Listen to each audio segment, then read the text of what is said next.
Alright, we're here on Red Island for a bit. A little bit here and there. I've been getting Nook Miles to pile them up a bit. It's not raining, is it? Or snowing? Because I could go seal a camp.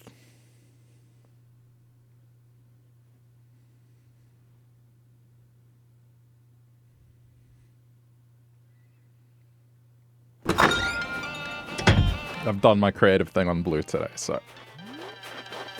I designed a basic hospital. Super creative.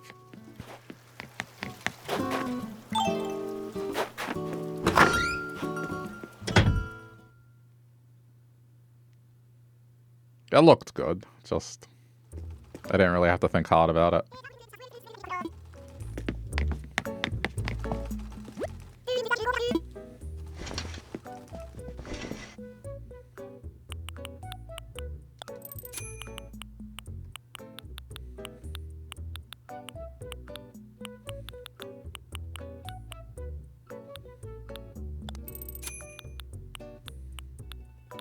I can be totally, like, sports today.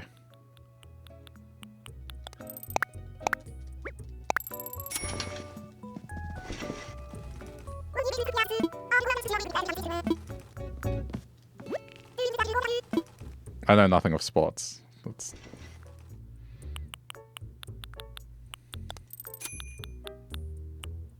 I mean, I guess that's not true. I know a little. Just enough to get by. Just not into it. So that's one of those things that it's kind of Australian at this point, is just liking some kind of sports. I blame the Australian CEO of EA Sports.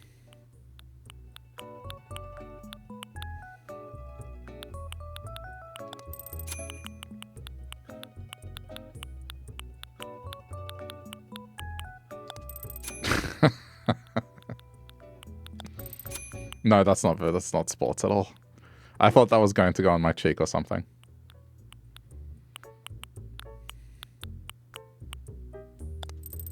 Very sports. I should have a cap or something indoors. I'll swap to that.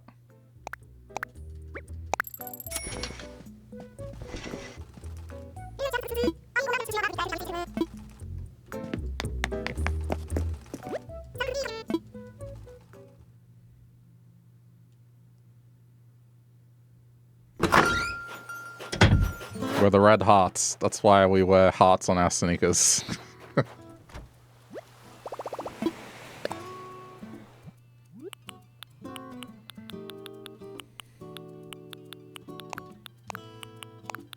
Do I really not have a...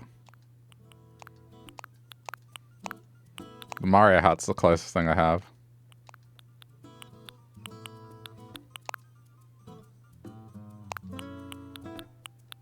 I actually don't have a sports-like hat.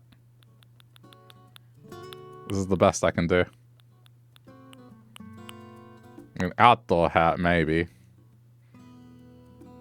I guess this could imply cricket. Sure. Let's just pretend people who are into cricket wear baseball tops.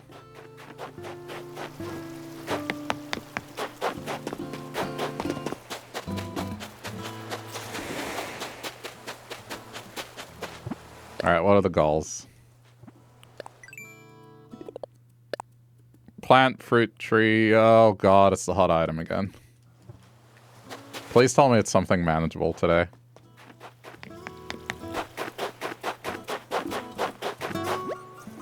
Thank God. It's something I can actually make.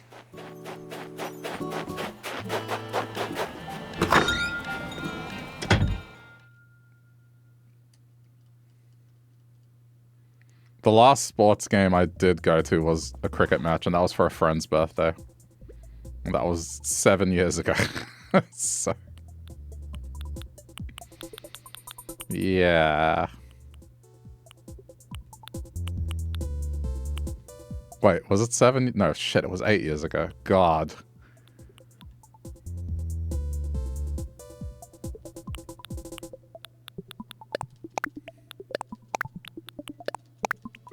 At least I was closer this time. It wasn't like a 3-year discrepancy.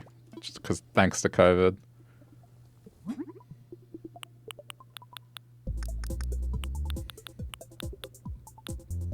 It wasn't normal cricket though. It was the shortened form, the abridged version of cricket. I forgot what it was called.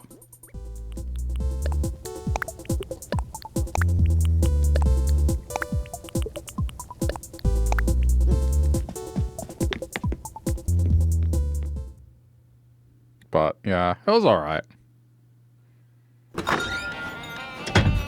Wait a minute, I said blue today.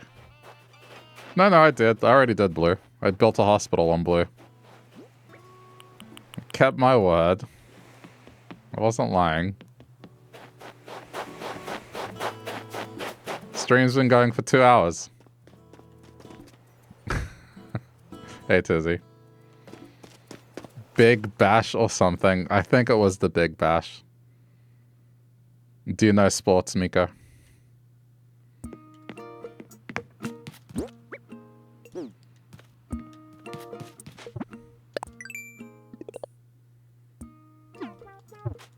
No, I was just saying the last time I went to a sports game was a cricket match 8 years ago for a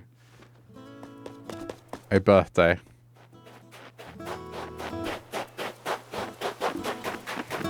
And it was not a full cricket match, it was that shortened one where they wear like fluoro-colored uniforms.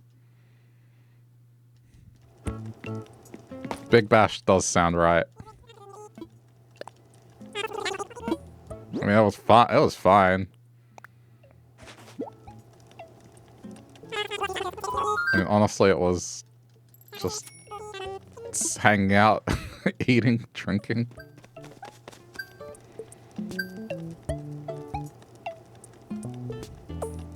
Not really some AFL, to be contrary. Everyone loves NRL. Wait.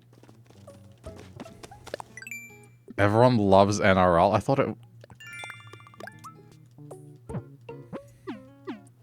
I guess it depends where you are. I thought AFL was the more popular sport. Then again, I don't know.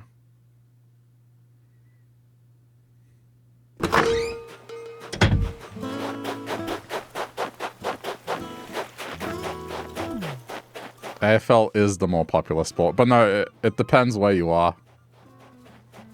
Because if it's a successful NRL team...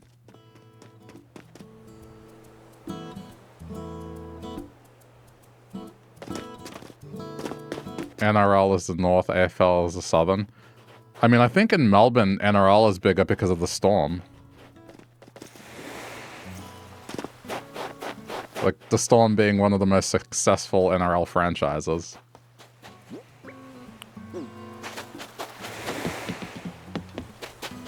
I could be wrong. I don't know. So what you're saying is Queensland, Northern Territory... They're all NRL. And then Victorians, AFL, and New South Wales is like a 50-50 split.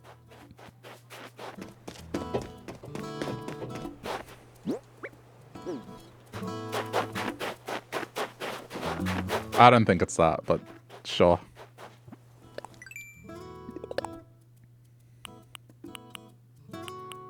My cousins are into the AFL, and it was so weird. And I don't mean to say the AFL is weird, it's just the context is, you know, my family being immigrants from Central America. So everyone was into football, soccer.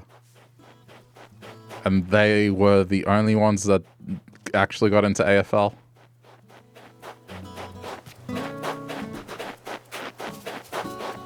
I think they're still the only ones that got into AFL.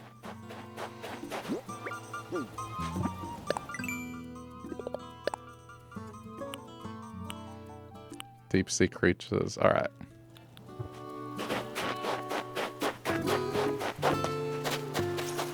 I mean, I can pretty much, as far as the Australians go here, I can only ask people from New South Wales. The majority are from New South Wales. I have yet to meet someone else from Victoria. So. My cousin, the AFL-loving black sheep. Dude, he also liked wrestling. He swore wrestling was real. Did I sell the swimsuit? I must have put it... No, I put it down.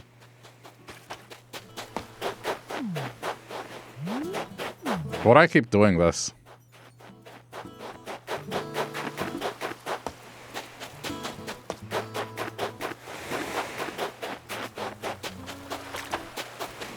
Yeah, I mean... There was just... He truly thought it was real.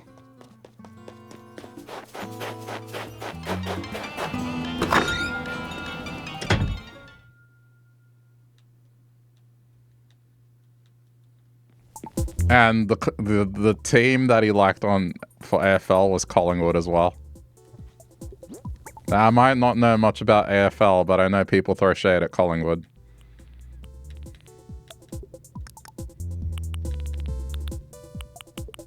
Okay, it's just here.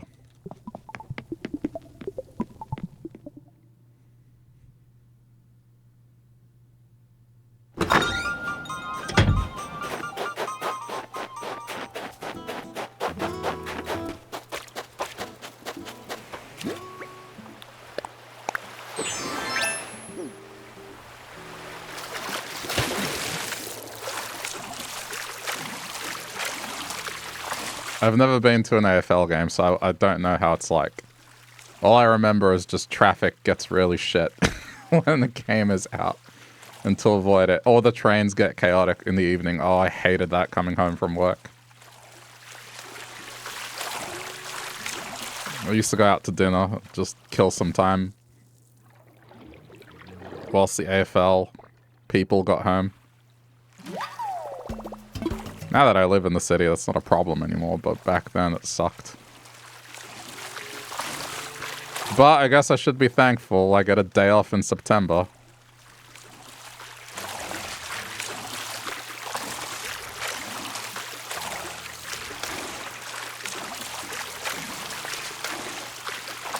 The games are good. It's what made you a fan.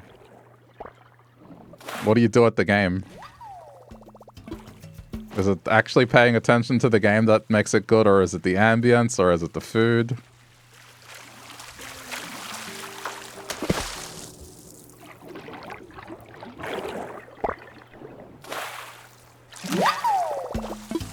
I sound like an alien, just not understanding the human concept of getting together with your fellow man to go see people throw a ball around.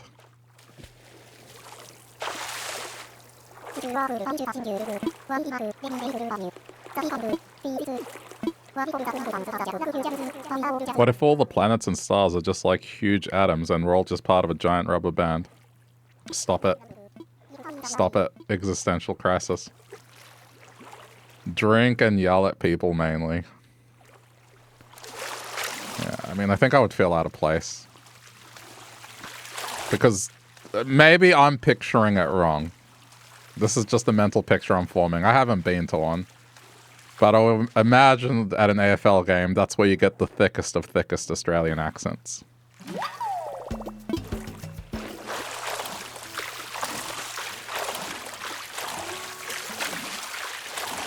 It's based on this one experience I had going home where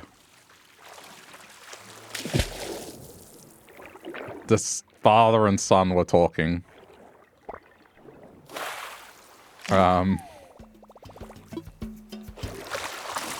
And they were pronouncing the train station names in just a super Australian way. To some of which I was like, oh my god, is that how they actually pronounce it? I had a bit of a moment there, like, okay, yeah, you know, I might have lived here 99% of my life and consider myself basically Australian at this point, but there's like a level I haven't gone to. And that's speaking in that manner and going to an AFL game.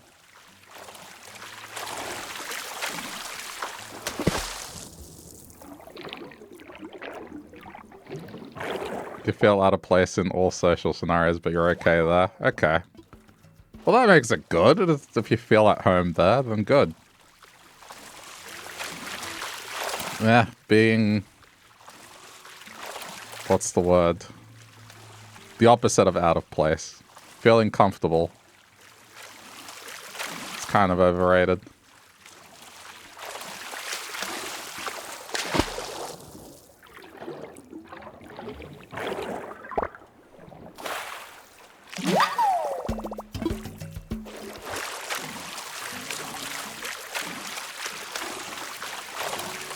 I think the one sport I would probably have interest and could watch it would probably be tennis. Tennis is good. The only problem is it's the Australian Open and that shit gets hot. So...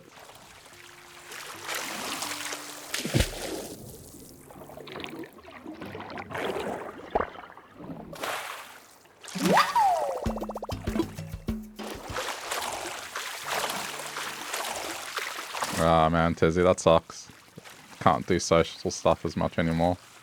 I mean, I know people that have that as well, so... It's rough.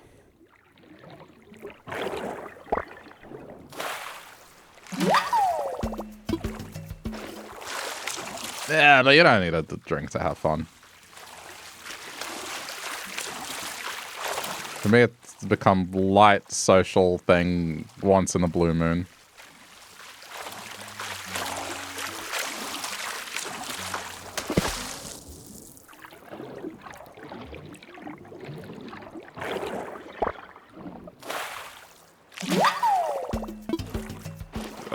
I mean, I've become more antisocial as I've gotten into my 30s.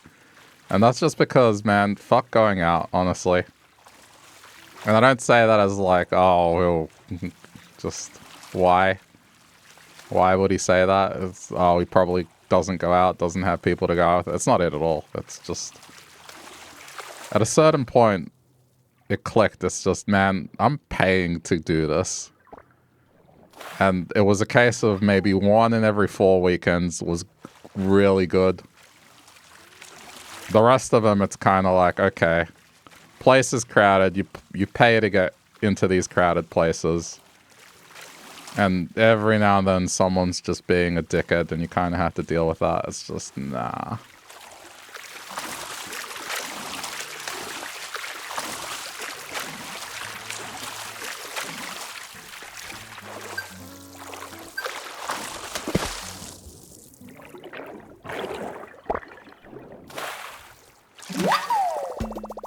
You're a lightweight and never drink, but that might actually be why the social anxiety is reduced when you're there. Yeah, because I guess when you're in a crowd, you don't stand out. That's the thing. No one's looking at you. The bigger the crowd is, especially if people are focusing on something else. So I can kind of understand that.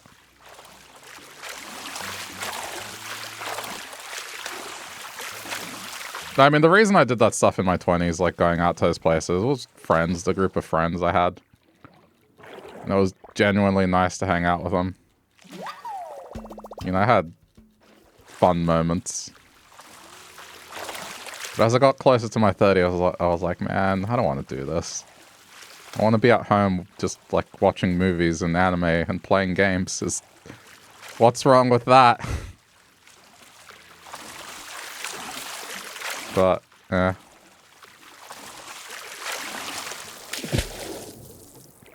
It's also cheaper.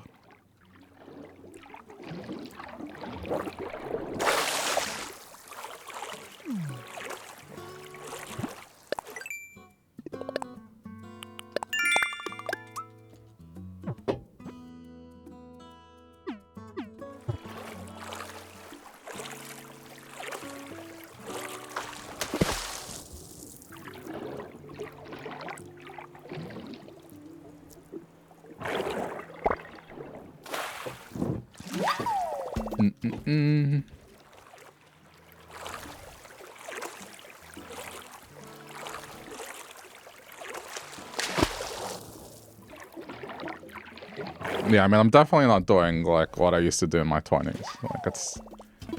Anytime there's drinking involved, it's very social. And... it's not that often.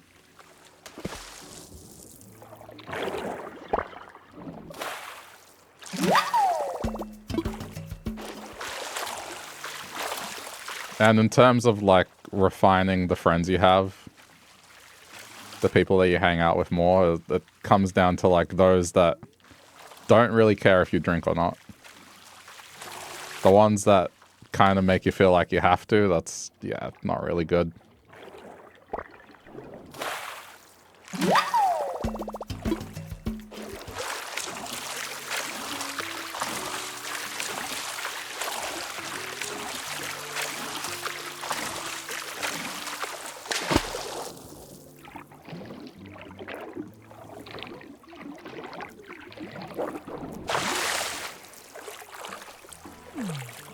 There's nothing boring about not drinking. You can still have fun. I think if anything, if you feel like, and this is a hot take, but if you feel like you're forcing yourself to drink enough, it's like, doesn't that kind of mean you feel like to be exciting you need to do that? I don't know. That's more boring than someone that is just themselves and is comfortable in their skin and feels like they don't have to drink at all and they have a good time and can be entertaining.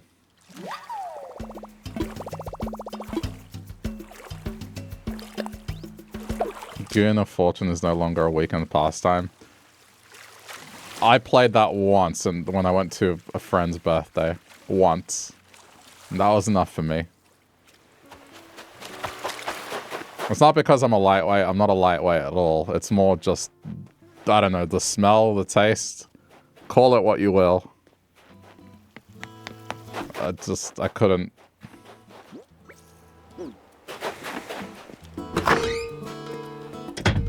One of the biggest red flags you have with your ex was quitting smoking and her being like, we'll be boring now. Oof, yeah, no, that's a big red flag. The cigarette, how? I've never heard something like that. Like, smoking makes you exciting.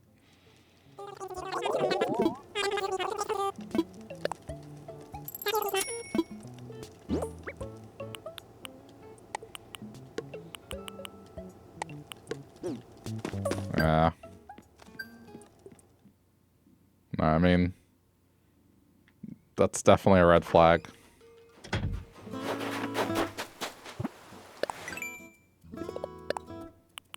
I think for me, my red flag is like, well, a red flag I look out for. It's just one where it's like subtle at first, but then it eventually grows to be avoided, is like thinking that I'm spending too much time on nerdy shit. And I'm a responsible person. Like, I don't do it to the point where I'm a non-functional adult. I take care of myself. I work hard.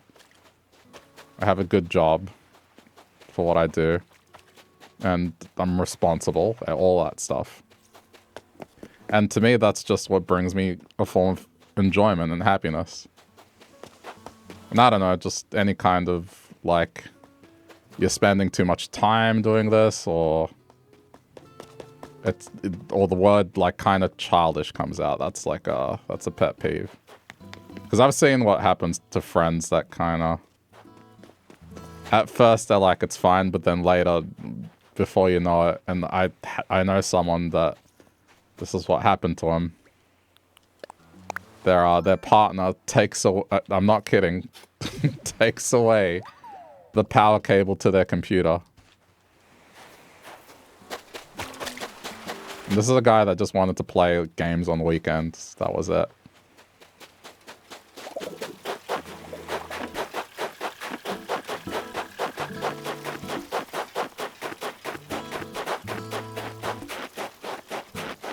Yeah, I mean, look, I understand the whole premise. Like, there are people that play too much, and it gets in the way of them being responsible adults. They put away their responsibilities. Like, it's a real thing. But just, I don't know, taking away something that someone enjoys just because you don't enjoy it or understand it, that's fucked up. So my rule is like, you know, anyone I date has to be a nerd. Has to some degree, because then they're more likely to understand me as a person.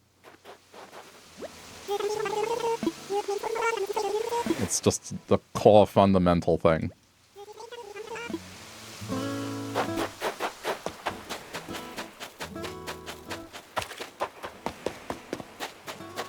Yeah.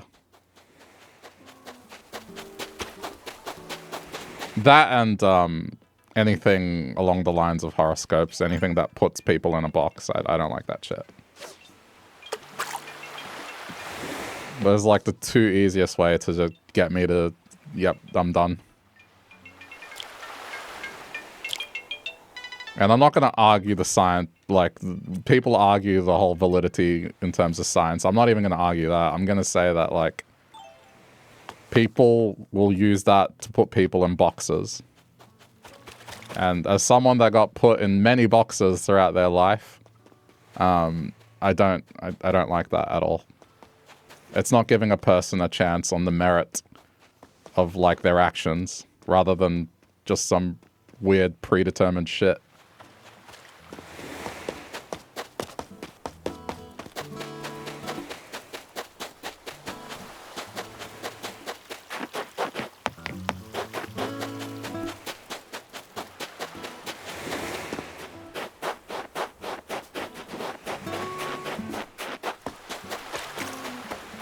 Yeah. No, I mean, horoscopes is one of the many boxes that I just don't like. Apologies for the swear. You're fine.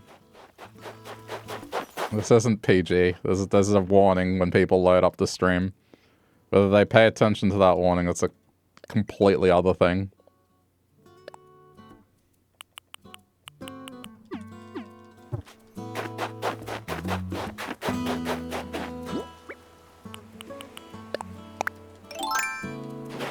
Well, the first time you load the stream, I don't know. The tag also says 18 plus.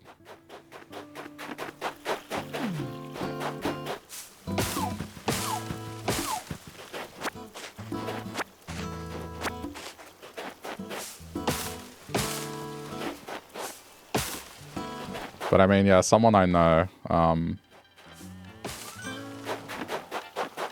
their ex-husband basically called them a bad mother for playing games.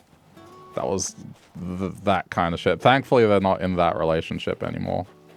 But it was just that sort of thing. When that person is like, they're just very lovely and caring.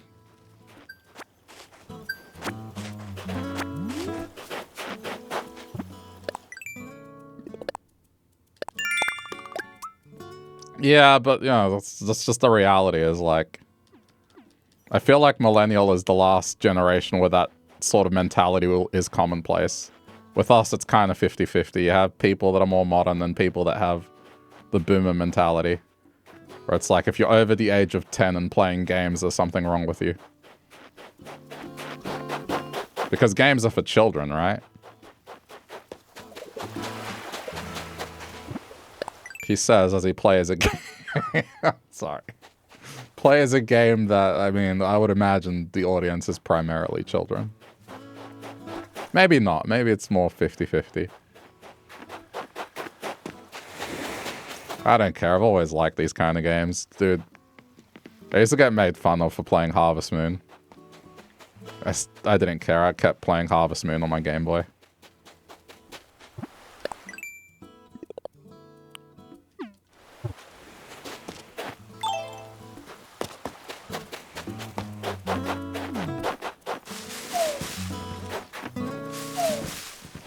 Anyway, sorry that kind of took a serious turn.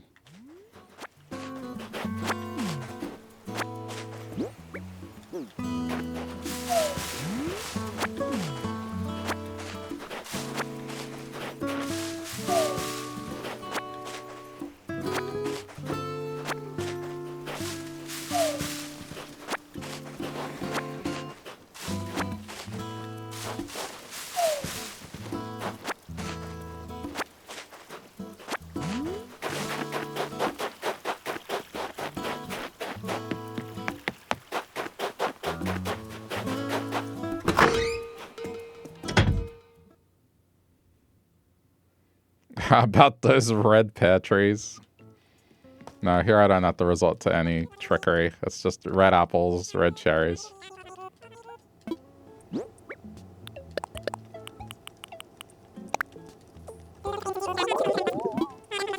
I mean, they had dragon fruit in the other games as well. Well, yeah, what I'm doing in blue, like resorting to umbrella baskets to pretend there's a blue fruit.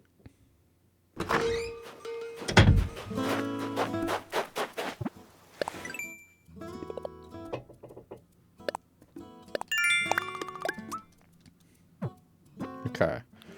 Oh, that's unfortunate. Okay. Buy items.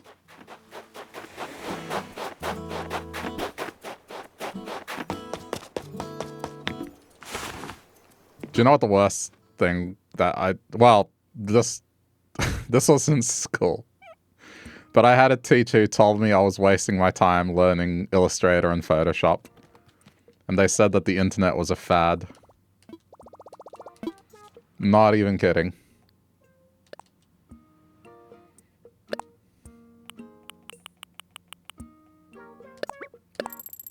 Like, imagine just the audacity of that statement.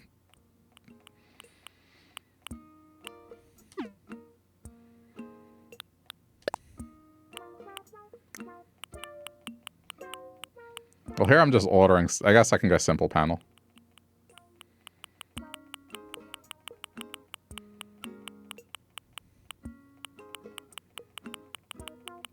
Well, I think what they meant by internet, they meant the you know, effectively the entertainment side of the internet, like sharing media, that sort of thing.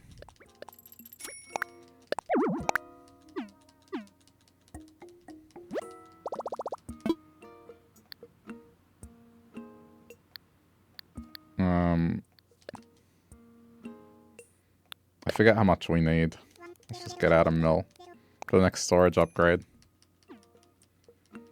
I mean, it was classic. It was like the math teacher that told you you needed to learn how to do problems on paper because you would not have a calculator in your pocket.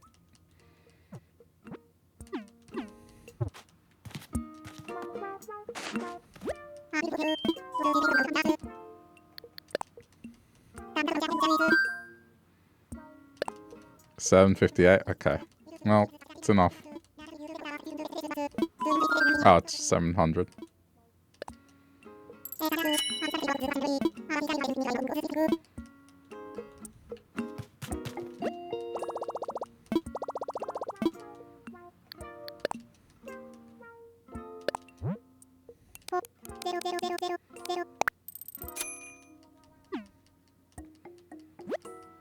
Yeah, I mean, the internet is a fad. That's definitely the most aged like milk statement I've ever heard someone say to me.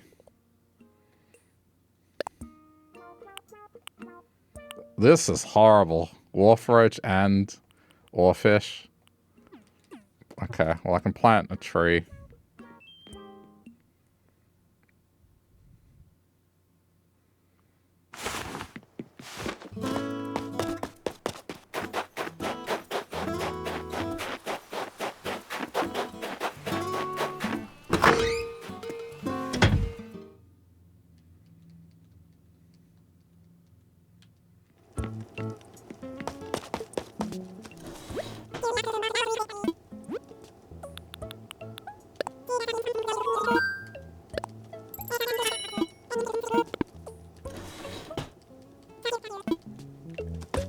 I'm just gonna do a ticket.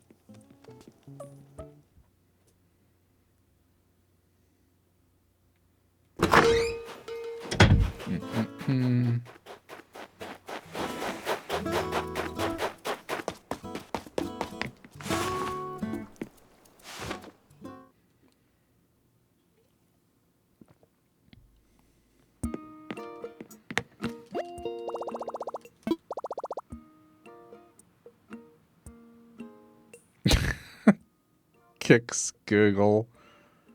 Goes to UDM. I mean, do you know what I saw? I saw a scan of an ad for Google from the early 2000s. And dude, it's an ad that's aged like spoiled milk. It's basically saying Google is something that you just type what you're looking for, and it's like, basically they're saying no bullshit. It is far from that now.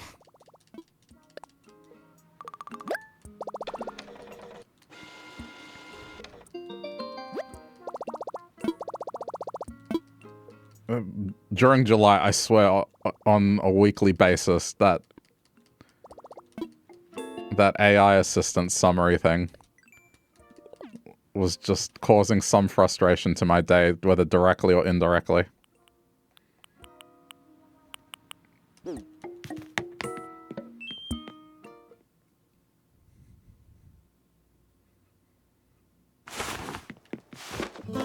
No, I mean, the reason it's just this push is just everyone's invested in this stuff, and so they need to justify that investment, basically.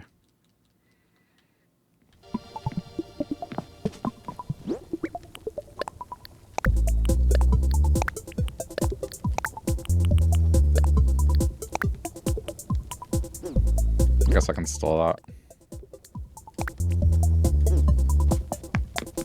Well, see, that's the thing is, like, you know, they're taking the time to say it's the greatest thing in the world, but then when you point out, like, a minor problem, they get pissy about it. Like the blueberry thing. It's like, dude, if AI is going to be this thing that is basically forced upon society as a whole, it needs to be this thing that needs to deal with trivial things. And not stumble on, like, how many letter B's are in the word blueberry.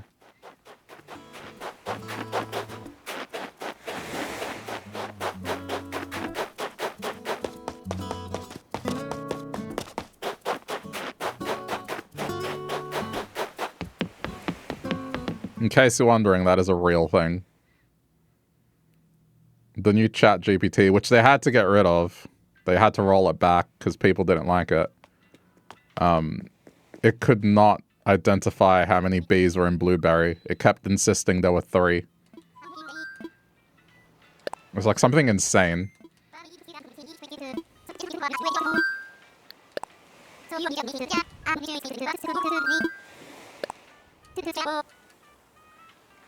My take on AI is, like, if it's used as a tool to remove tedium that facilitates human thought, that is fine.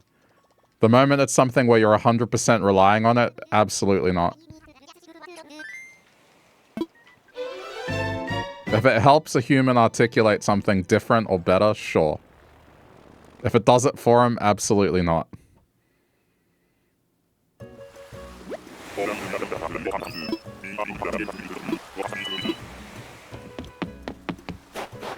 Fauna.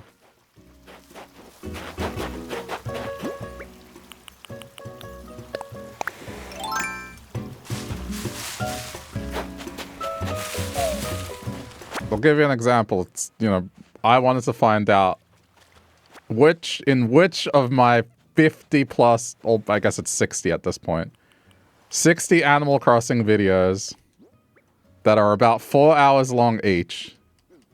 So we're talking 240 hours of footage. Now, I could sit there and go through the footage myself to find out which videos are the ones that I talked about Grandpappy. Or I could use AI to be like, okay, here are the 60 videos. Just tell me where the Grandpappy is mentioned. And then once I know which videos it's mentioned in, then I go do the work myself. That sort of thing, good. Because it saves me the tedium of finding out which content I need to actually look into. That's good. That stuff, all about that stuff. But if it's going to be like something, hey, here's 60 videos, make a script for me that highlights, like, the Grandpappy stuff, and make it funny. It's like, that's stupid. Why would anyone want that? It's not going to do a good job.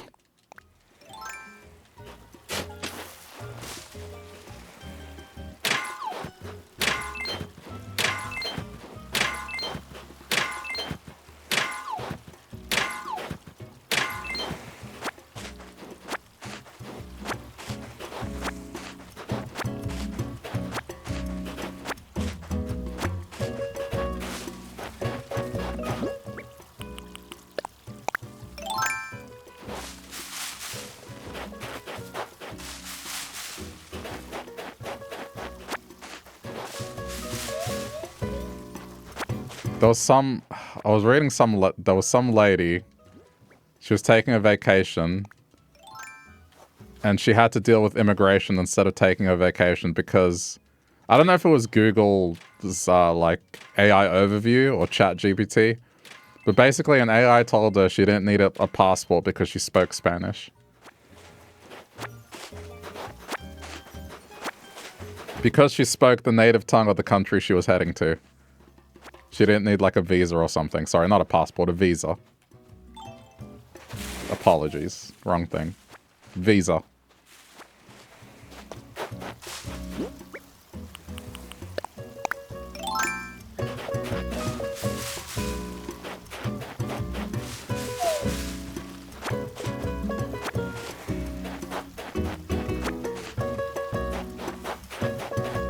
I was trying to find out if my memories of what happened in Yakuza 0 were correct. And AI Overview just made up this completely made up story that had the plot points incorrect. And I'm like, how does that even happen? So I had to scroll halfway down the page to something that actually led to the answer I was looking for.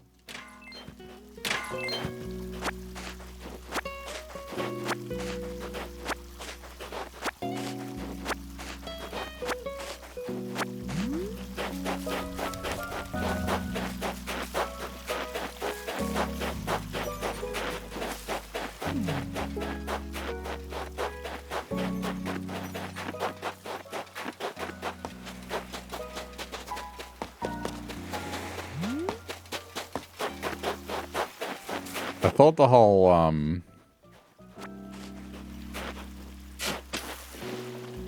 NFT thing, I thought that was going to be the worst. In terms of people, like, wanting you to get into something that is dubious. I was wrong. I think the AI stuff, like, is worse.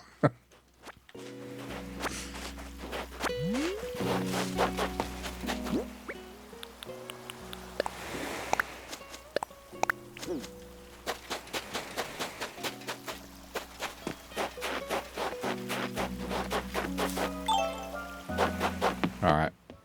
Oh. Before we go. Ha ha ha. I almost forgot.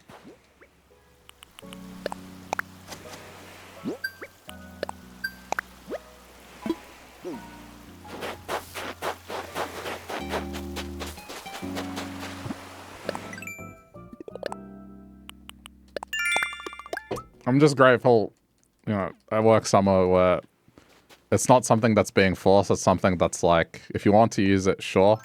Just don't rely on it. 100%.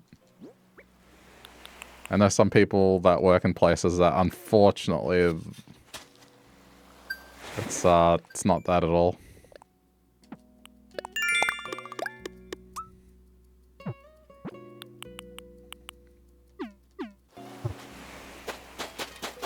Alright, I think we're good.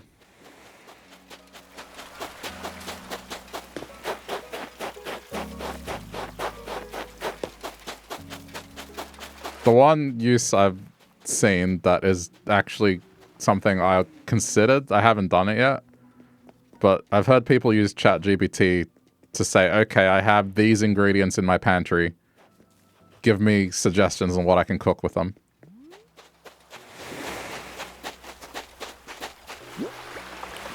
Now that's not bad.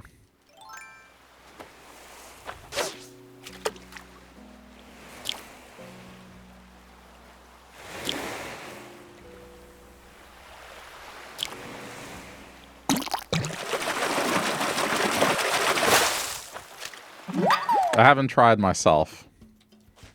But that sort of stuff, yeah, that's fine.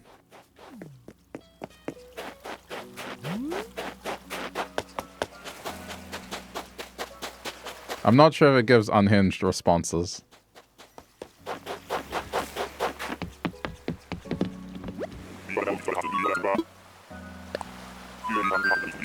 I bet it would if you were like, okay, I have cereal, garlic, tomato paste, and corn in my pantry. Give me a recipe that I can make with this stuff.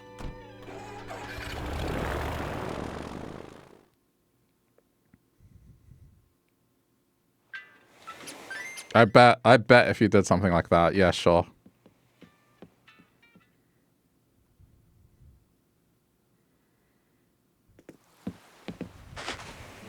You can think of things to make. It's just being willing to do it and make a mess. I think it's more I guess if you're not creatively inclined to think ingredients and taste, that stuff might not come naturally. But I can go into a pantry and be like, okay, this here. Oh, I could probably do like a pasta. I could do a soup. I could do like something with rice. I could maybe do this with meat. Like I have that, and that's just being around both my parents. They are like that, and it rubbed off on me. But I understand, like, if you can't think that way, but you're not afraid to make things, having a suggestion, it's good.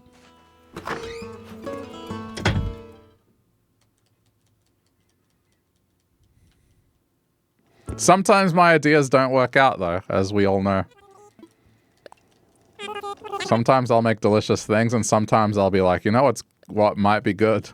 Mixing eggnog with instant pancake mix to make it taste like eggnog pancakes. It's still hands down the worst thing I've ever done in the kitchen. But in my defense, like, you take that flavor profile and you put it in a fluffy pancake, I think that would taste good. I just don't think the way I executed it was meant to be. It ended up as a non-Newtonian fluid for a bit, and I guess it didn't mix correctly at the start, so... And then it fused with my spatula.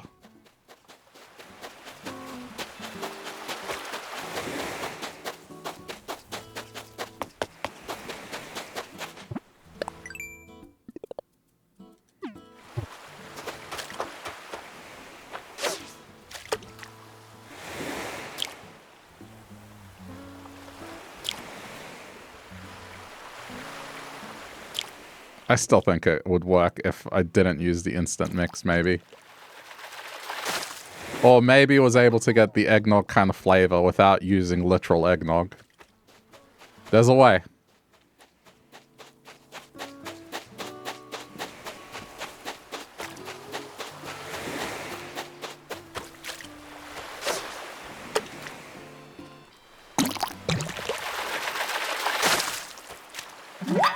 I'm putting these away. These are for pizza.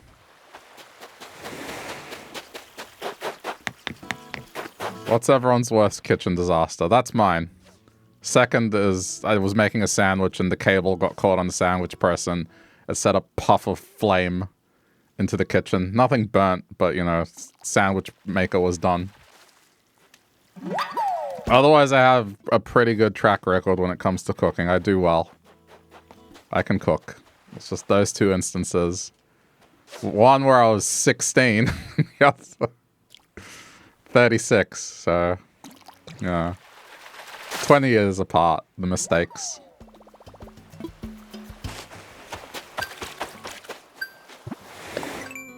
Burning boiled potatoes, oof. I can imagine how that would have smelt. What it would have done to the pan or the pot. Just scraping that to clean it. Oh, you were a kid? Okay, well that's fine. That's acceptable.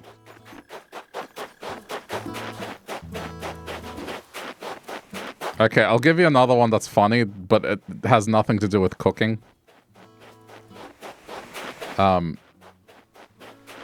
So when I used to work fast food as my job as a teenager, I would leave either a mix of iced tea or water in a bottle.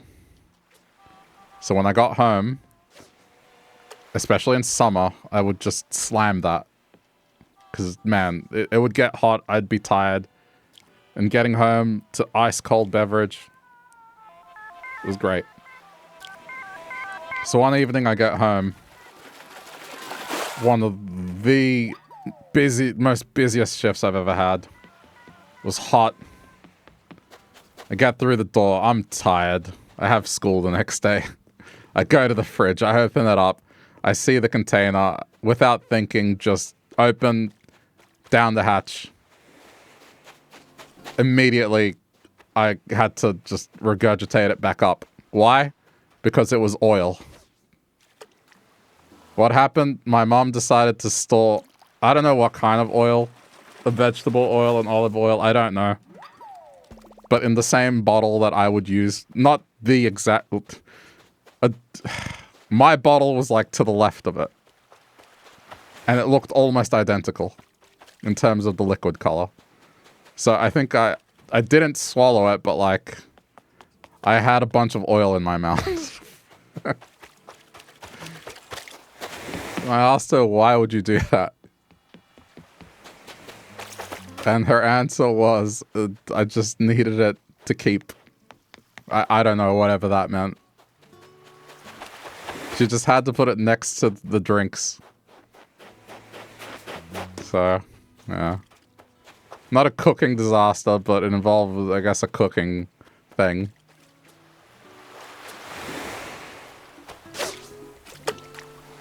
Hey, Mag, how's it going?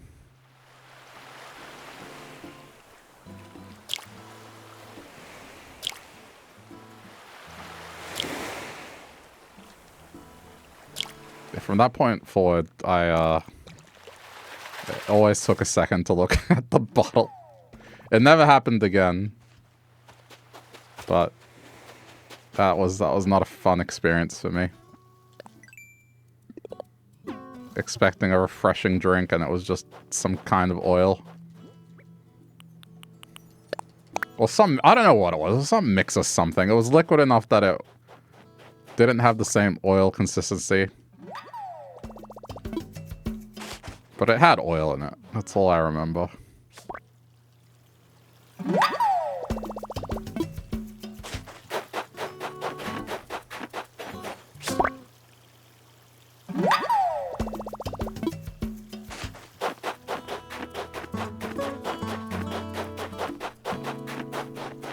Just the reusing of containers, that was always a thing.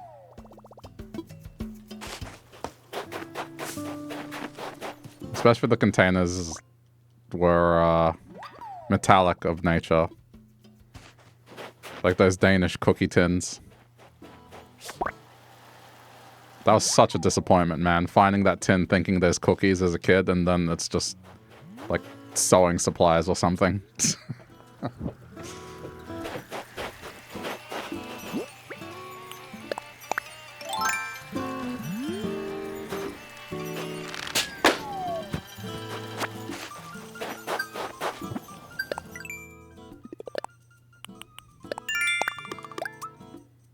Plant flowers, sell the hot item. We can do the hot item. Orphrage. Okay. I'll look for the orphrage.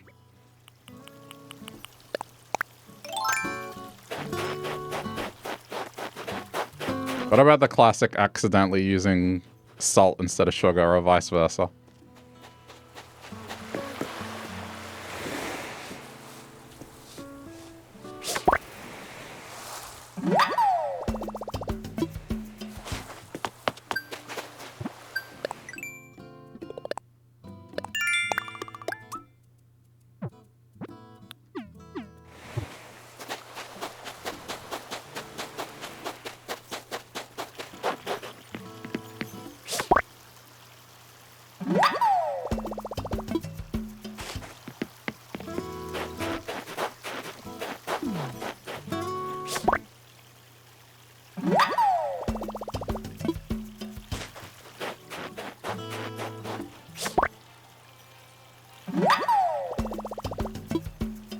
You made pepper cake when you were a kid? It was revolting, but your dad ate the whole thing, so it wasn't. You weren't sad.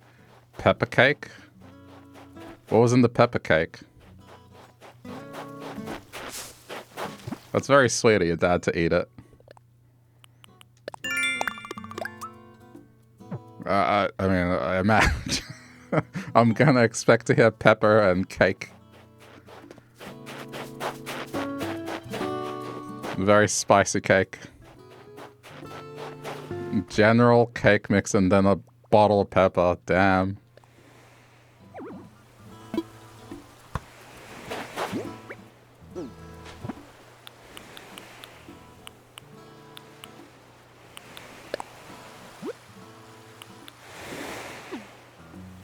Very nice. Do you remember what made you put the pepper in?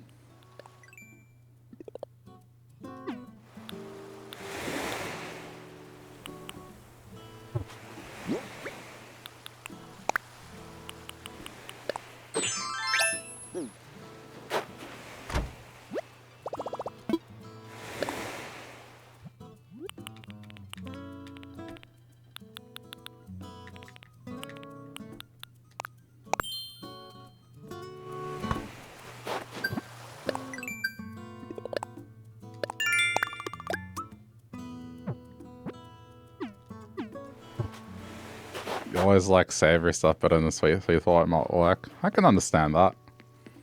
I like savory stuff more too.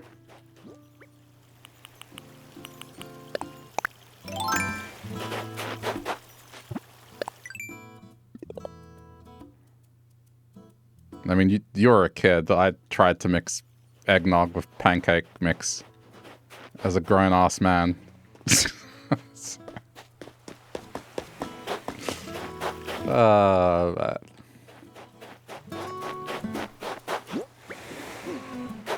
At least your story is cute.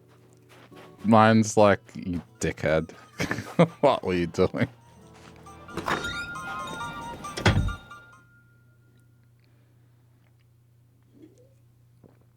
I guess I could argue, in my defense, I am a streamer on Twitch. And though that was probably the last of my thoughts going through my head to be entertaining, the consolation is I do have an entertaining story and, I guess, pictures and video to show. But I stand by it. I think that flavor profile, if you put it into pancakes, not necessarily literally through eggnog, would work. It's just how to achieve that flavor. That's all. My method was flawed, but I'm sure there's a way.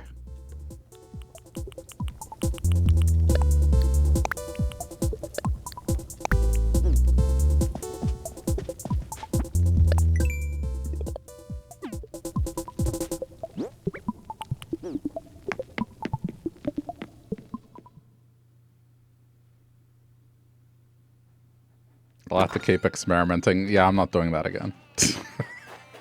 I don't want to make... Pancakes are not the hill I want to die on, as someone who doesn't really care for sweet stuff. Now, if it was chicken, that might be a different story.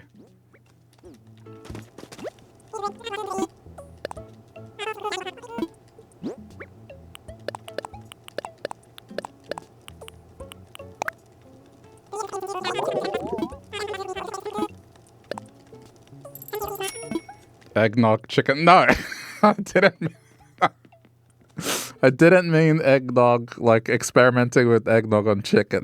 I meant if it was experimenting with a chicken recipe.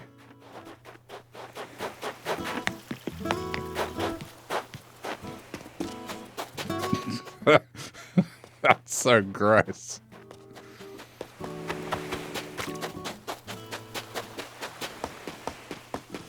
I mean, I guess you could use it as like the thing you coat it with before you batter it. Like, you could probably do something with it. It's like, you know, into the eggnog, into the flour, back into the eggnog, and then you put your breadcrumbs over it and bake it, like maybe. It might taste weird, but I think it would be functional.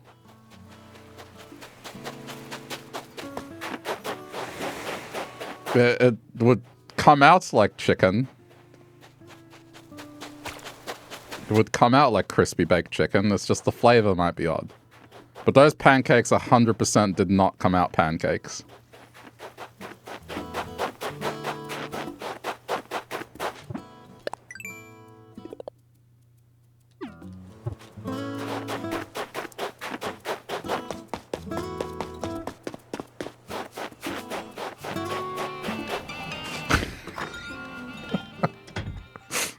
Can you imagine just thinking that I actually wanted to make eggnog chicken? Like, What was wrong with this guy? He's just insane.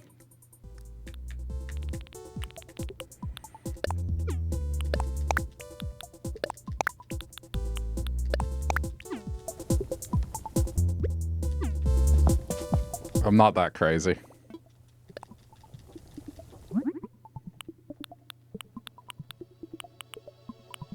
I'm definitely odd, but I'm not insane enough to try the eggnog chicken.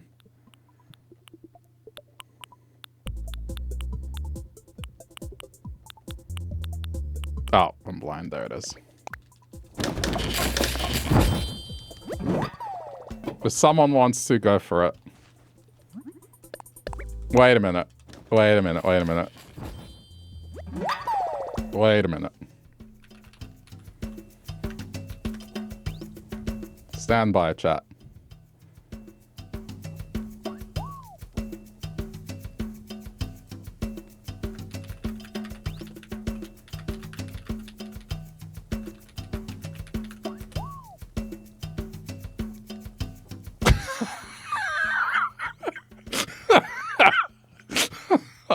I'm dying. I'm dying. Oh, shit. Oh, this is gonna be good. There's no fucking way.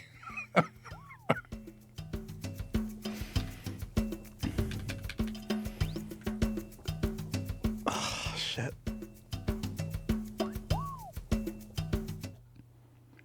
Here's a delicious and creative eggnog chicken recipe. Perfect for the holidays or when you want to do something a little unusual with your chicken. This dish uses the rich, creamy sweetness of eggnog as part of its marinade and sauce, giving the chicken a unique flavor that pairs wonderfully with the warming spices. To make eggnog chicken, you need a total of 1 hour to cook it. 20-minute prep time, 40-minute cook time, serves 4. The ingredients for the marinade: 1 cup of eggnog, store-bought or homemade, 2 tablespoons of Dijon mustard, 1 tablespoon of apple cider vinegar or lemon juice, 3 cloves of garlic, minced, 1 tablespoon of ground nutmeg, a teaspoon of ground cinnamon, a teaspoon of ground black pepper, a teaspoon of salt, 4 boneless, skinless chicken breasts or thigh, 2 tablespoons of olive oil or butter for the searing, fresh herbs like rosemary or thyme, optional. For the sauce, optional but delicious, 1/2 cup of eggnog, a tablespoon Dijon mustard, a teaspoon of cornstarch, optional for thickening, salt and pepper to taste. Marinate the chicken in a bowl or a zip-top bag, mix all the marinade ingredients, add the chicken and coat it well. Cover and refrigerate for at least 30 minutes or 2 to 4 hours for the best flavor. Then you sear the chicken. Remove the chicken from the marinade and pat dry with paper towels. Heat olive oil or butter in a large skillet over medium heat.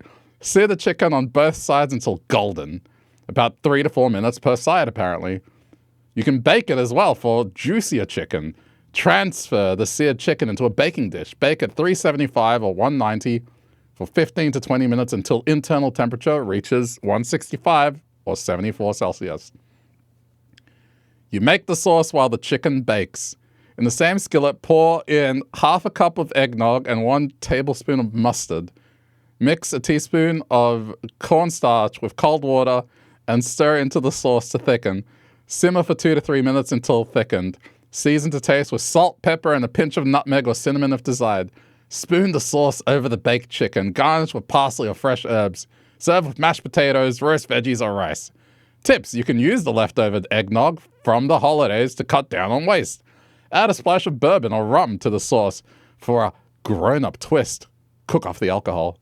Try it with turkey cutlets instead of chicken for a Thanksgiving-style twist. There's no fucking way this will actually work.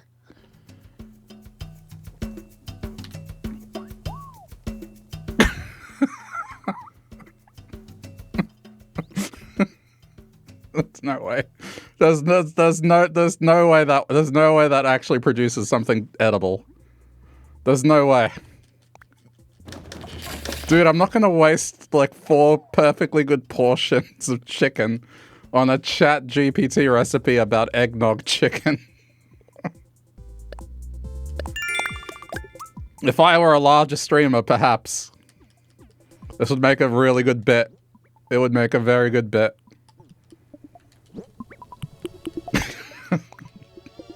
I'd rather just make normal chicken and have 4 perfectly good portions to have instead of have to throw out like just there's no way it works. And even then, you can't get eggnog in Australia at this time. They only sell it at the end of the year. So it would have to go down the homemade route. But that's what I mean. I bet you can give it anything ridiculous and it would spit out a recipe like that. And it sounds so confident as well. That's the most dangerous shit about ChatGPT and why I hate it. Is like the audacity and the confidence it has in just nonsensical things like that. You know what I mean? Like, yes, it makes sense to make eggnog chicken because you're using the leftover eggnog and it would go to waste otherwise. It makes sense, and it makes sense for the season as well. It's like a seasonal treat, and the flavor profile would definitely do something. It's like, what the fuck are you talking about? I just made that up.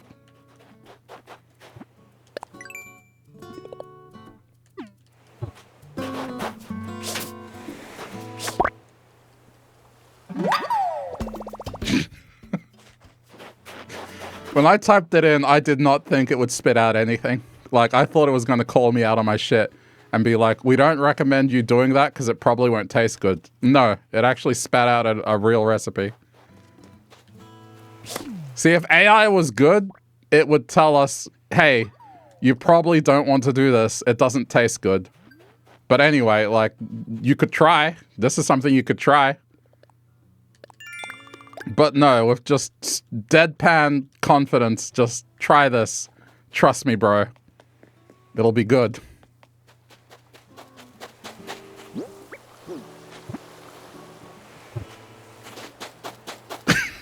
Attempts pizza glue? Oh, God.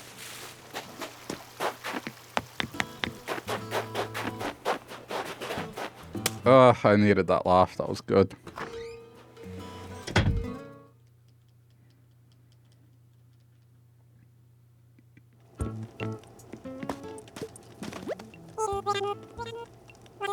I have to add a marker to that and make it like a stream highlight. That's going in the end of year reel. ChatGPT's eggnog chicken recipe.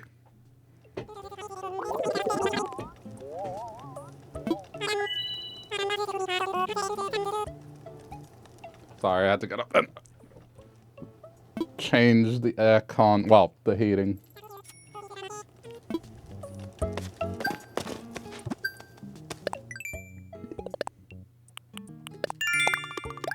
I mean, if someone wants to make it, there it is. You can try it and let me know, but I almost guarantee it's not going to fucking work.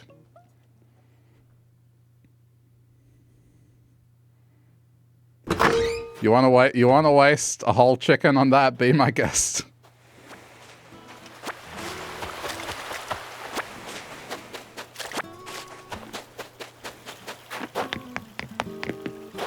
I think the part where I'm like, it's not going to work is just the Dijon mustard mixing with the eggnog.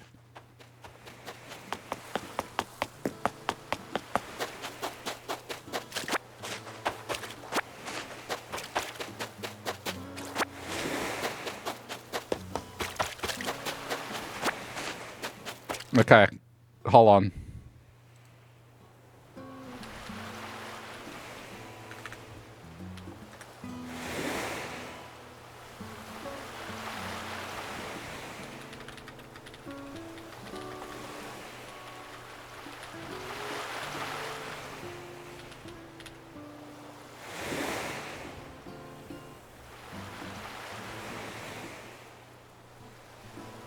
Okay. See, this one might actually be legit.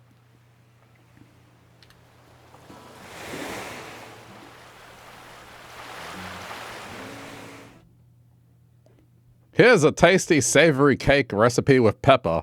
It's moist, packed with flavor, and perfect as a snack, brunch item, or even a light dinner with a salad. Savory pepper and cheesecake, dry.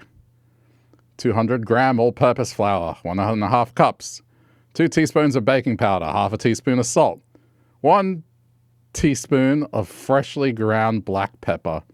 Optional, half a teaspoon of smoked paprika or chili flakes for heat. 3 large eggs. Olive oil. Milk. Grated cheese. Cheddar, Gouda, or a mix. 1 bell pepper, finely diced, red or yellow for sweetness. 1 small onion or shallot, finely chopped. 1 tablespoon of fresh herbs, chives, parsley, or thyme. 1 teaspoon dried. Optional, 50 grams of cooked bacon. What is this? Bacon or olives chopped. And then I guess the standard, like, this is just standard baking shit. Mixing the dry ingredients, mixing the wet. And then adding a dollop of sour cream or cream cheese. You can also slice it and toast it the next day. It's excellent that way. Like, what are you talking about? I just, like, this is 100% made up and you're making it seem like this is a thing people do.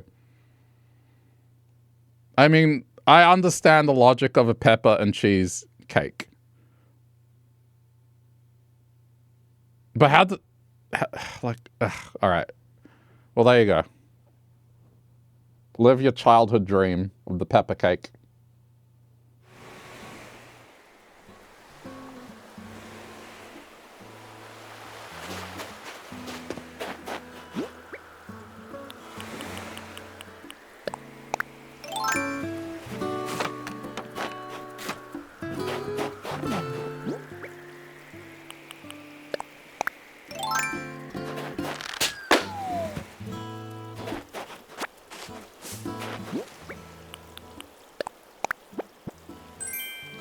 Skirt? Don't want that. Alright. Yeah, I mean, again, it's just the audacity that it has. Just being so confident that it's actually a thing. I mean, maybe it is. The peppers are probably the thing that, I don't know, I'd be like, ugh, don't try it. It could be functional. Who knows?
I guess I don't need that.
I mean, I would buy them in bulk, but just get 3 at a time.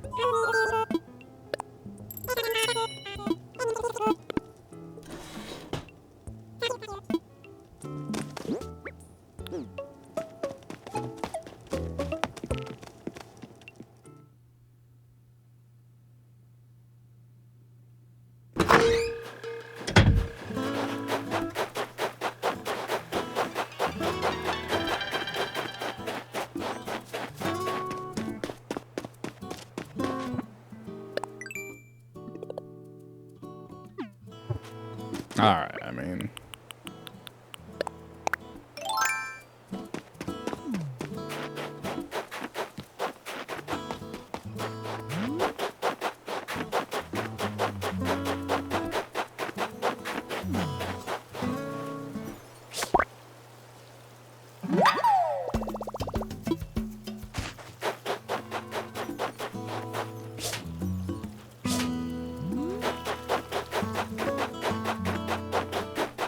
Hello, my name is Will, and today, Chef, I have for you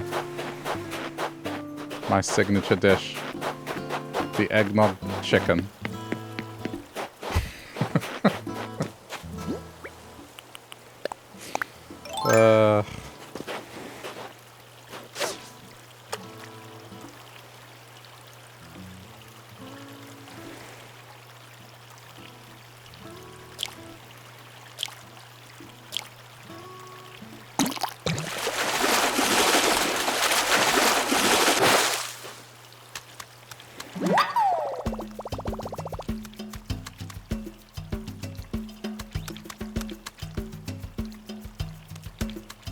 Hang on. Okay, sorry, I just got the message. Be Dylan Hollis. Okay, before I forgot, I just kind of put it down.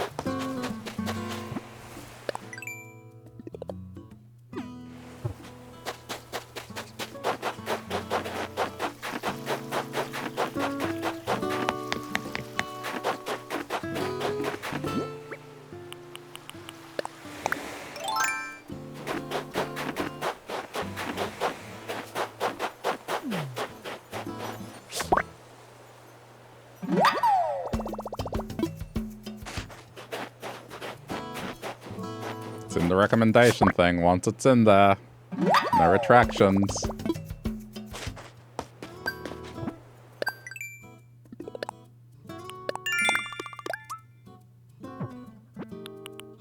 Oh. It's an off. Oh, I thought it was a sturgeon. Alright, well. Yeah, that sucks.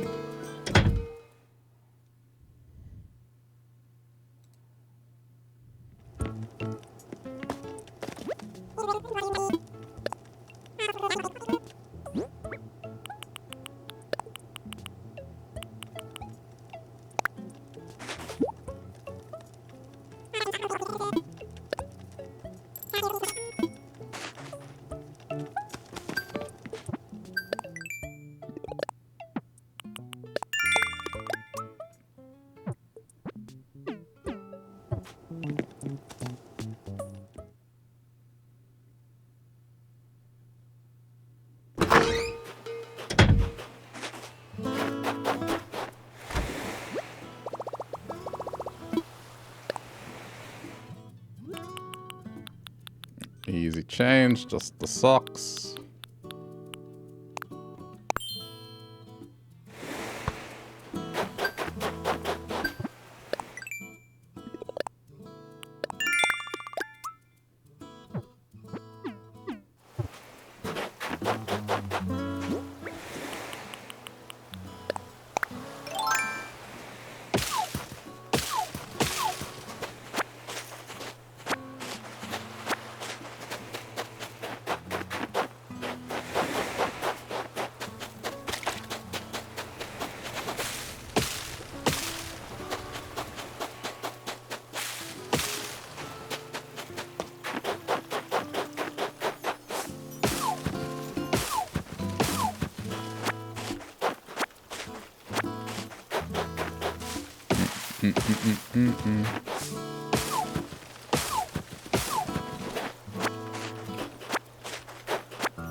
Man, I'm just glad that I can actually craft this thing today.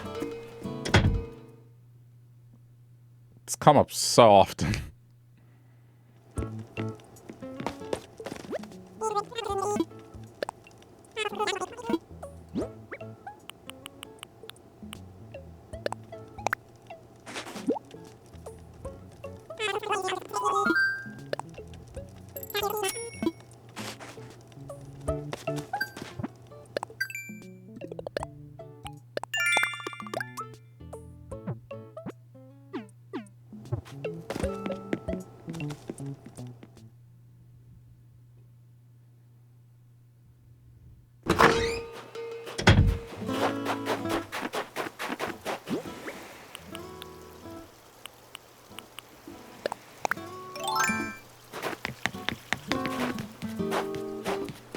I just don't know if I'll be able to get this oarfish, man.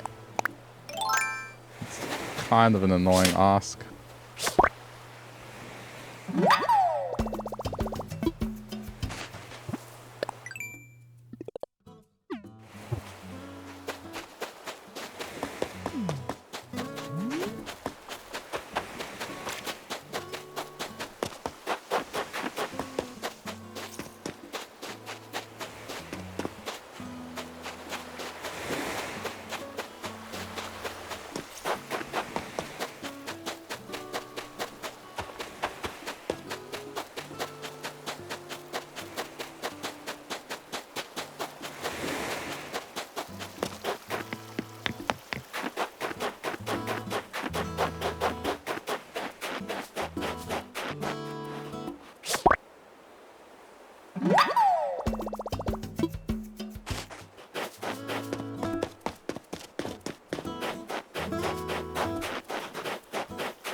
I think it might be time to spend the ticket again.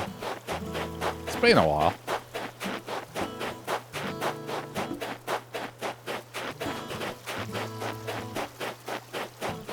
Yeah, not... I just want to come over to the house. No one's moving out at this point.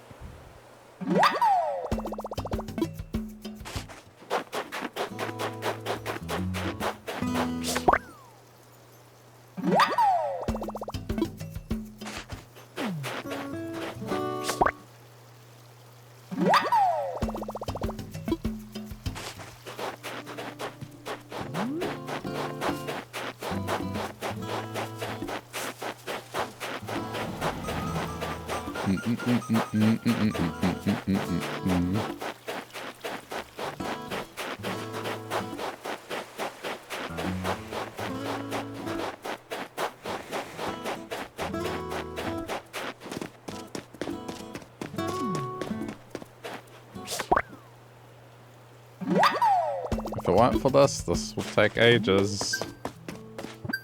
Okay, that's another one ticked off. I mean, we have the plant flowers one. I should probably go do that on an island. Alright, let's just ditch some stuff first. What have we got?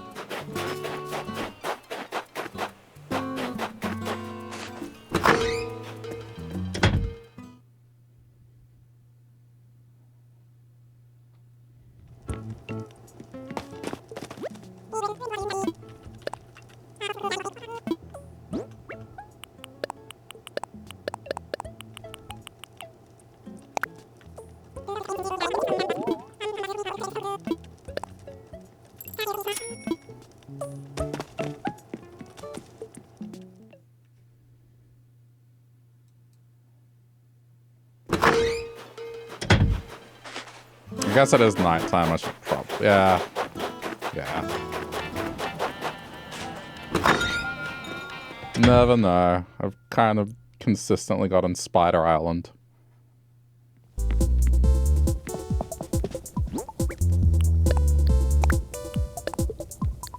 Okay.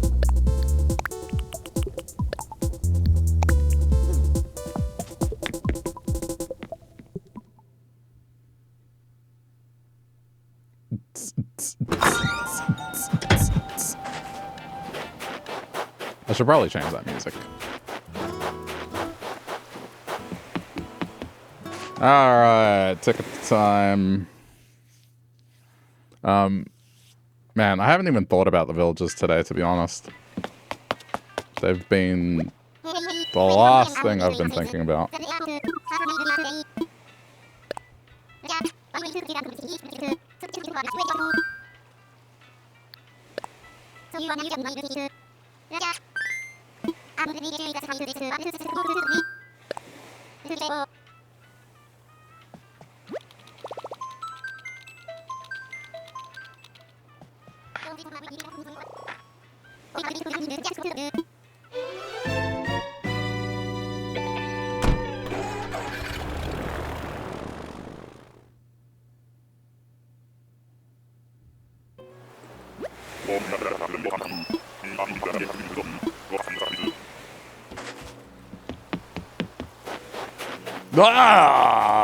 Look who's here!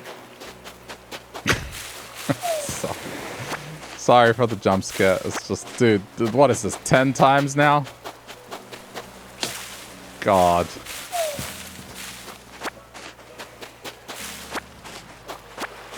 Damn Gale.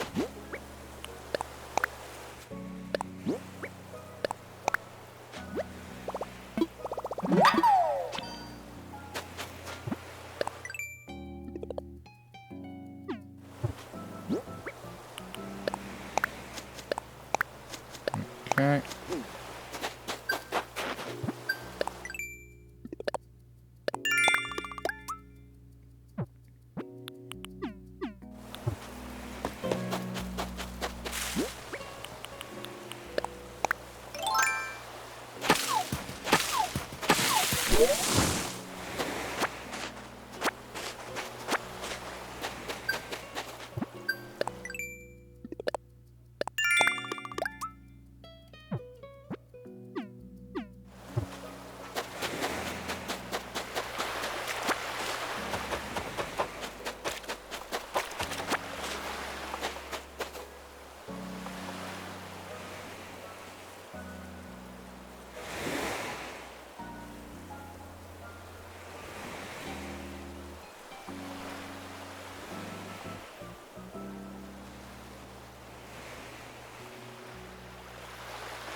Wait a minute.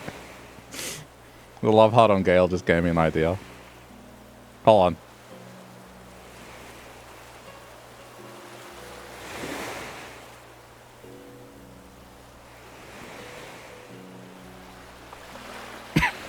on. No way. There's no way that worked.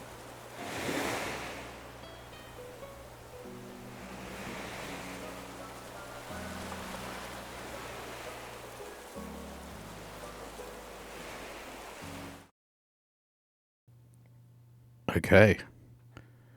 Eggnog sounds like a unique and delicious choice for a romantic dinner. It's rich, creamy, and indulgent. Oh, shit. Okay, I mean, eggnog, heavy cream, butter, chicken broth, nutmeg, cinnamon, Dijon mustard, salt and pepper. Always with the fresh parsley and the thyme for garnish optional.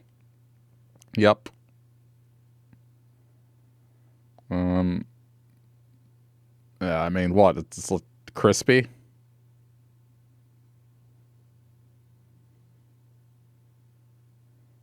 This is so stupid.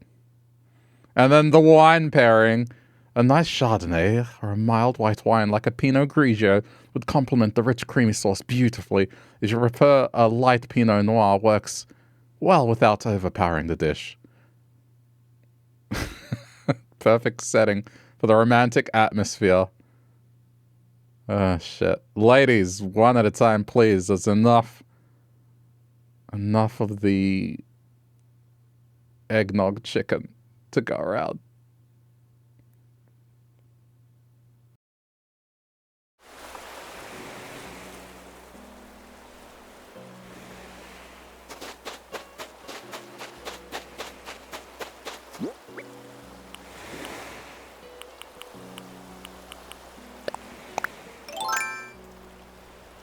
Oh, am I muted? What the hell happened? That's why.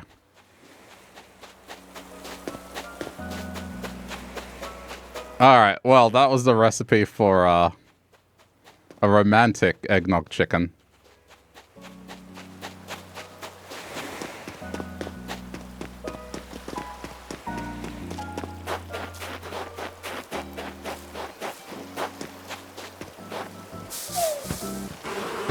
I'll add it in post. I'll read it out. I'll add it in post. But I was reading it in like a rather, a delicious eggnog chicken. Perfect for any romantic meal. Hey, you know, ladies, one at a time, please. There's enough eggnog chicken to go around. I don't know.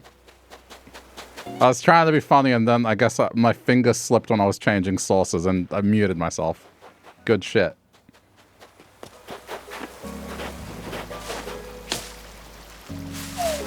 This is what happens when I try to be funny.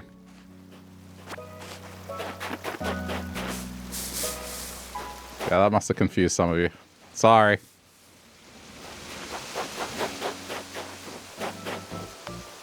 Yeah, it's the fucking audacity of it all. It's like the confidence in saying that they're making a wine pairing with this fictional dish. Like, what are you talking about?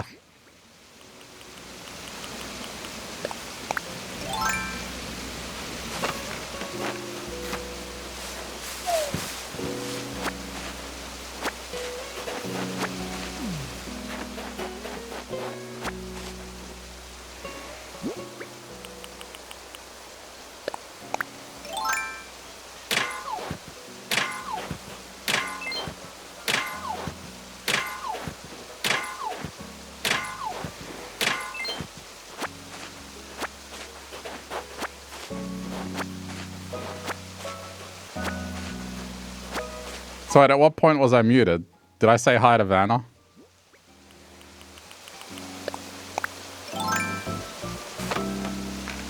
So now this concerns me.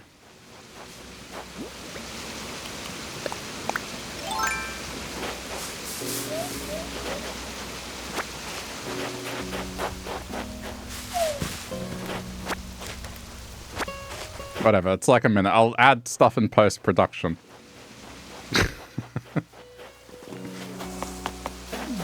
If you hear me reading that recipe, that's just future Will.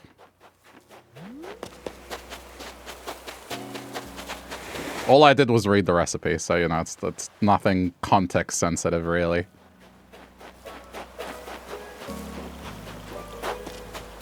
You didn't hear anything when you joined. All right, well, I said, hey, how's it going? How's your knee?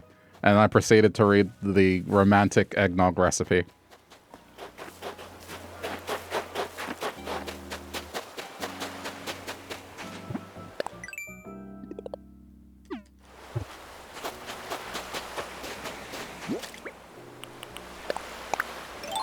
It's alright, it'll get added in post-production. I have a team. And by that I mean me.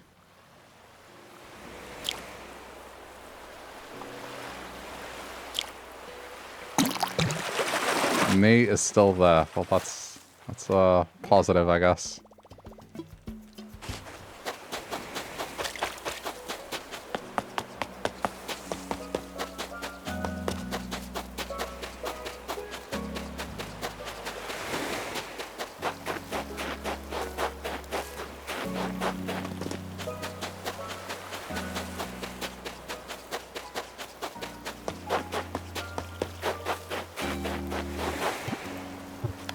I got everything right. Yeah.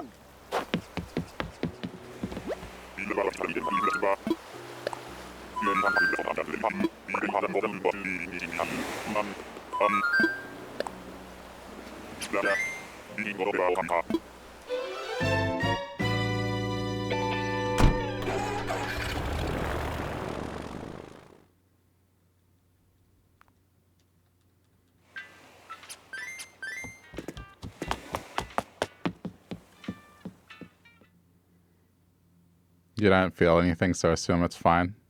I mean, the knee doesn't really have anything there, though. I mean, I guess it depends what happened, but, like... Knee is just skin and cartilage.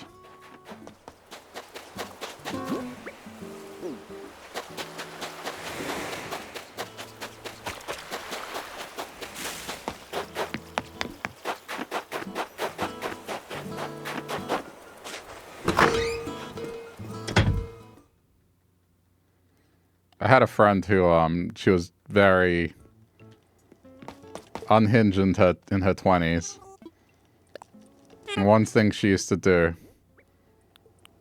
to prove, like, the whole, hey, you can't feel anything on your knees or your elbows.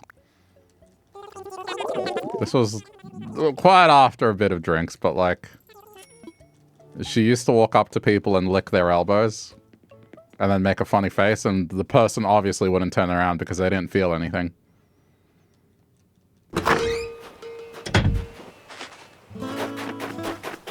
It wasn't to strangers, just people she knew. She wasn't completely crazy.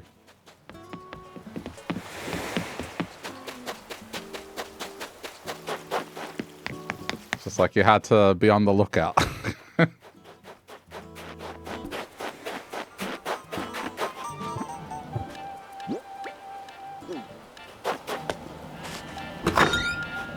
There was no sensation there, so...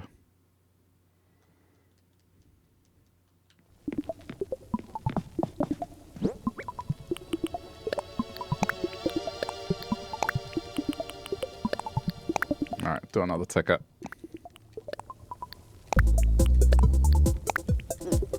I mean, this was just here to purchase the next upgrade. And just talk a little bit. I'm still not going to commit to looking extremely heavily into this. Not until I have more. I need to do more grinding. I want to sink like a solid 30 tickets into this. Maybe more. It's getting there.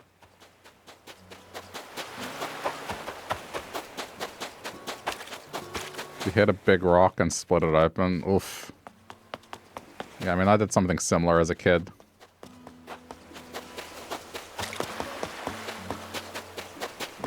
I mean, I certainly didn't feel it right away. It wasn't until later that, yeah, it was not neat. It's very messy. I don't want to go into detail because it's not the kind of thing people want to hear about, but yeah, I did something similar. It was on the playground, though.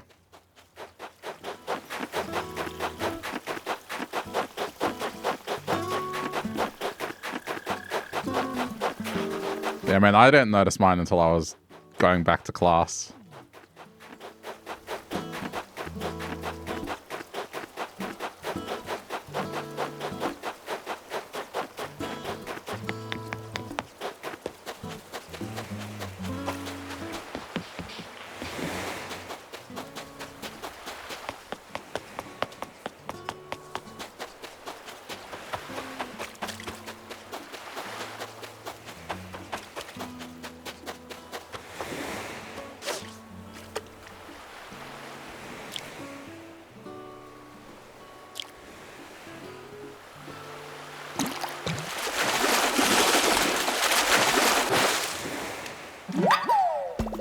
Sucks that it's the oarfish.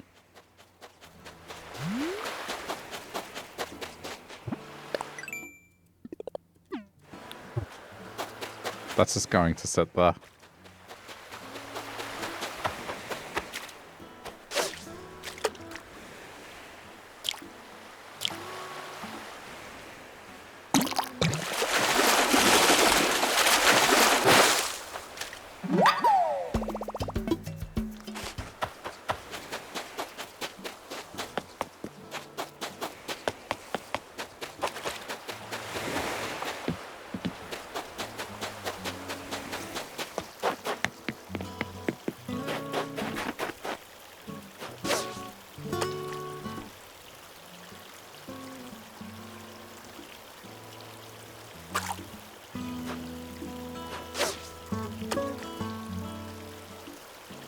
Oh, that's gnarly, Tizzy. Yeah, I'm not going to read that. That's gnarly.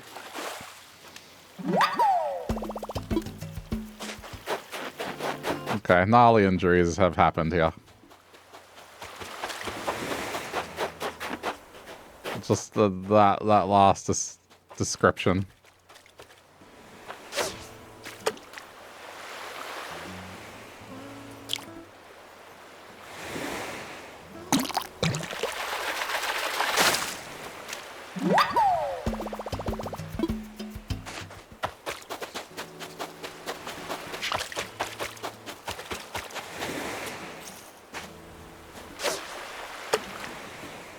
Yeah, I mean, I think I'd had 7 stitches on my knee.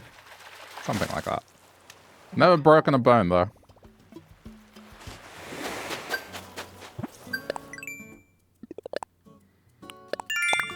Had plenty of bumps and bruises, but nothing too severe.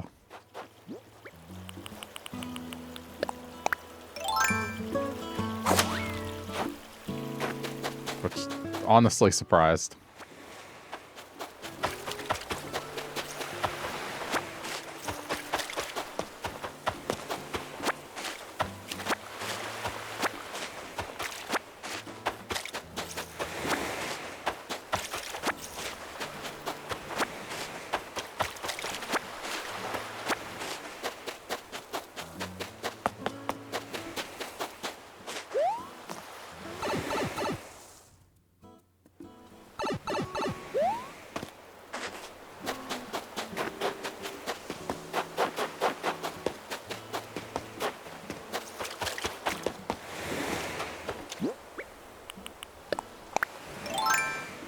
Probably a sea bass, but I gotta check.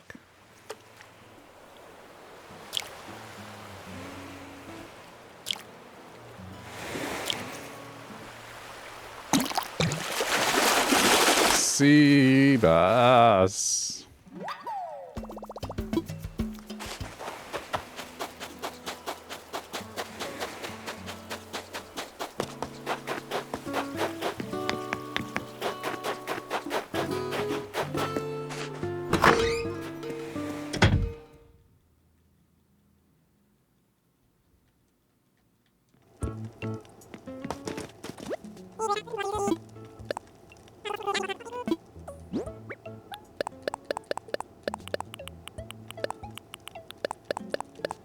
We're going to do the ticket.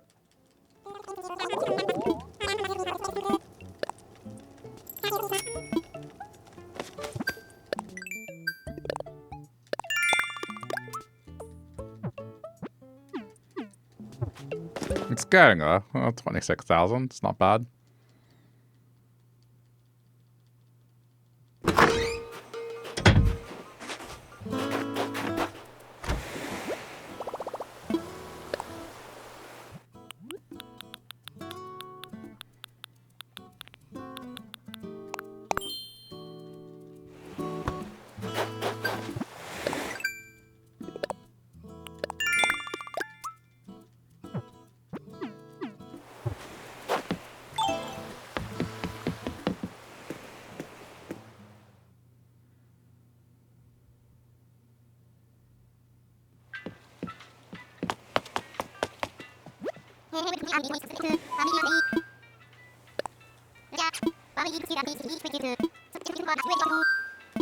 Alright, manifest the villager for this last ticket that I have on me.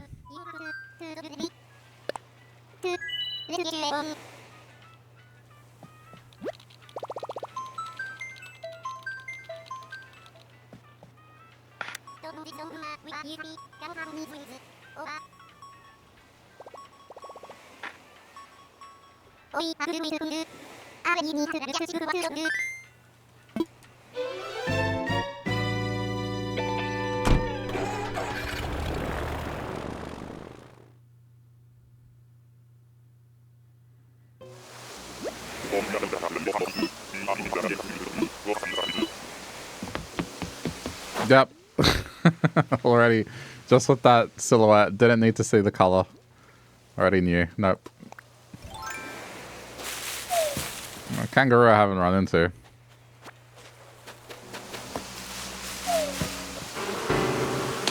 Oh, da. Oh. It fell off to the side.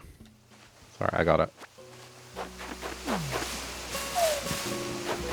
Good save.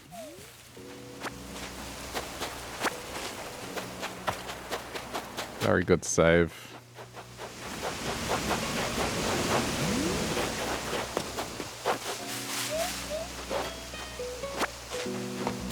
Guess with that, we're done. Just wanted to get the furniture. Okay. Yeah, quick one. In and out.